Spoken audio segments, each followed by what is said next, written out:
UP board के स्कूलों में छात्रों के औसत परफॉर्मेंस से डीआरएस चिंतित। स्कूल पहुंचकर छात्रों के लिए क्लास, कहा सप्ताह में 2 बार लूंगा खुद क्लास। जी हां, गोरखपुर में विगत वर्षों की अपेक्षा वर्तमान में यूपी बोर्ड के छात्र छात्राओं द्वारा संतोषजनक परिणाम न दे पाने के कारण डीआरएस करण प्रताप भदौरिया चिंतित नजर आए। इसी को लेकर आज वह जुबली इंटर कॉलेज पहुंचे थे, जहां उन्होंने छात्रों की काउंसलिंग की और उन्हें भविष्य में और अधिक परिश्रम कर बेहतर परिणाम लाने के लिए मोटिवेट किया। डीआरएस ने मीडिया से बातचीत में कहा कि विगत कुछ वर्षों से यूपी बोर्ड के छात्रों के परिणाम कुछ आशा के अनुरूप नहीं आ पा रहे हैं। इसका एक बहुत बड़ा कारण शहर में प्राइवेट स्कूलों का मकड़जाल फैल जाना है। हालांकि इन प्राइवेट स्कूलों में इंफ्रास्ट्रक्चर मजबूत होने के कारण बच्चों में सुधार हुआ है। अब हम भी प्रयासरत हैं कि स्कूलों का इंफ्रास्ट्रक्चर बेहतर किया जा सके, जिससे और बेहतर परिणाम हासिल कर सकें। दोबारा से यूपी बोर्ड के बच्चे बेहतर परिणाम हासिल करेंगे, इसके लिए हम प्रयासरत हैं। इसको लेकर के मैं खुद भी सप्ताह में 2 बार बच्चों की क्लास लूँगा और उन्हें मोटिवेट करूँगा। और जुबली गवर्नमेंट इंटर कॉलेज, इन दोनों में कम से कम हफ्ते में 1 दिन आके मैं सारी क्लासें लिया करूँगा, कम से कम 1 घंटा दिया करूँगा। उसकी आज शुरुआत है और शुरुआत में मैंने बच्चों से कम्युनिकेशन किया, उनके बीच संवाद किया, उनको ज़िंदगी में एक सफल नागरिक बनने के लिए क्या करना चाहिए वो उनको हमने आज बताने के लिए आज क्या वजह है कि सर बच्चों का रुझान से पढ़ाई नहीं आता है? नहीं, रुझान के लिए एक चीज़ डिपेंड नहीं होती है, इसके लिए बहुत से कारण होते हैं।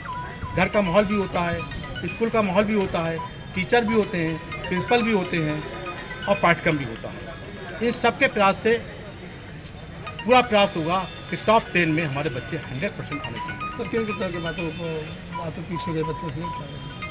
बच्चे हमारे राजकीय विद्यालय के हैं, किसी बात में कम नहीं है, सही प्रकार से उनको गाइडेंस नहीं मिल पाई है, इसीलिए वो पीछे रह गए हैं। लेकिन अब की बार पूरा प्रयास रहेगा और आप देखिएगा बहुत अच्छा रिजल्ट आएगा गोरखपुर का। उत्तर प्रदेश के अंदर टॉप 10 में मेरे बच्चे। सर पहले से देखा जाता था, पहले जुबली, एडी, ये सारे स्कूलों के जो बच्चे होते थे अक्सर टॉप करते थे, टॉप 10 में भी नाम होता था। लेकिन उस विगत 10-12 सालों से देख रहे हैं लगातार उसमें पतन होता जा रहा है, वो स्थिति नहीं रही। क्या मूल कारण हो सकता है, उस पर जरा कुछ फोकस करें। सच्चाई में आपको बताता हूँ मैं कि जो पुराना समय था, मैं भी जुबली का पढ़ा हूँ और जुबली लखनऊ का मैं प्रिंसिपल भी रहा हूँ। मैं कारण क्या था कि उस समय प्राइवेट स्कूल कम हुआ करते थे, गवर्नमेंट स्कूल ज़्यादा हुआ करते थे और उसमें ज़्यादा बच्चे एडमिशन लेते थे और बाकायदा कम होने के कारण उनमें एंट्रेंस टेस्ट होता था और पूरी तरह से बहुत अच्छे बच्चे आते थे वहाँ पर। धीरे धीरे क्या हुआ कि प्राइवेट स्कूल खुलने लगे, जो व्यावसायिक के कारण था पूरी तरह से। उन्होंने अपना टेक्नोलॉजी और अपना इंफ्रास्ट्रक्चर और अपना पंप एंड शो जो होता है स्कूलों में बहुत ज़्यादा अच्छा डेवलप कर लिया।